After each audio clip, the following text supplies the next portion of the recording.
Armed Services Committee meets today to receive testimony on the posture of U.S. Strategic Command. We'd like to welcome back General Hyten, who is making his first appearance before this committee as the commander of U.S. Strategic Command. We thank you for your many years of distinguished service, General.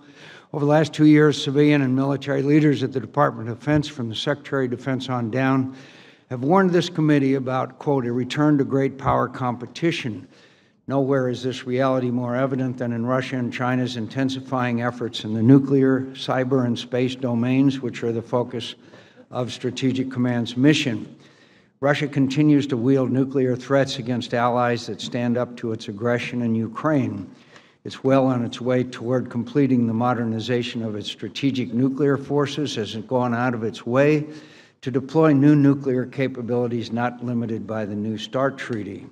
Russia's deployment of a new nuclear ground-launched cruise missile in violation of the 1987 INF Treaty is a clear signal of the elevated role of tactical nuclear weapons in Russian military doctrine.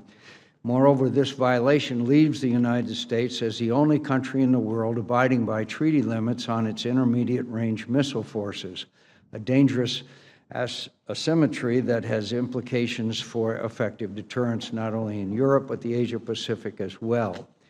Merely hoping that Russia will return to treaty compliance is insufficient to the seriousness of this threat.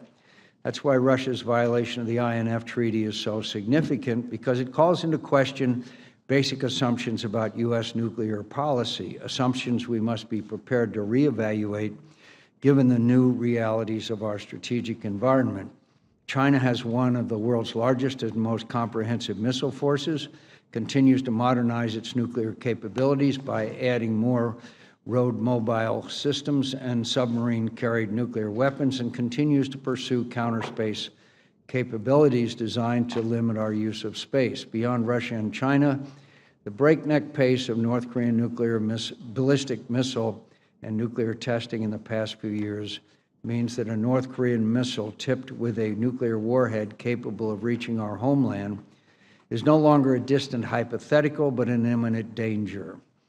And Iran's continued development and testing of advanced ballistic missiles suggests that its nuclear ambitions may have been delayed, but they've not been dashed. These growing nuclear threats from great powers and rogue states indicate that whatever well-intentioned hopes we have had after the end of the Cold War, the United States can no longer seek to reduce the role of nuclear weapons in our national security strategy or narrow the range of contingencies under which we would have to consider their use. That's why Congress has demonstrated its support for modernizing each leg of the nuclear triad, including replacement for the Air-Launched Cruise Missile through Annual Authorization and Appropriations Act. Modernization is not cheap, but it is affordable, just 2% of the defense budget over the next 10 years, according to the CBO. General Hyten, you told the committee last year that any program delays or reductions in funding will increase the risk to strategic and extended deterrence mission requirements, negatively impacting global stability and our national security. We look forward to your assessment as to whether there may be any such delays. Finally, we understand that the Department of Defense will conduct a nuclear posture review, the first since 2010. That previous nuclear posture review stated Russia and the United States are no longer adversaries, and prospects for military confrontation have declined dramatically. What a relief.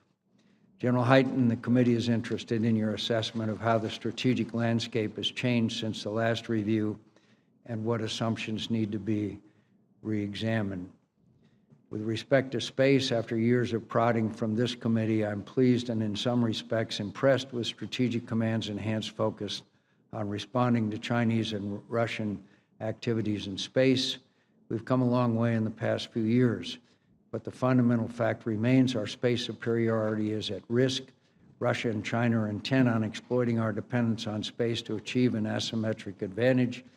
To that end, both countries are investing significant resources in achieving real progress as they pursue, test, and demonstrate a full range of capabilities such as anti-satellite missiles, co-orbital weapons, jamming, and cyber. General Hyten, you were the architect of the space enterprise vision when you were commander of Air Force Space Command. I look forward to hearing more from you on what is required to sustain our space-based military advantage.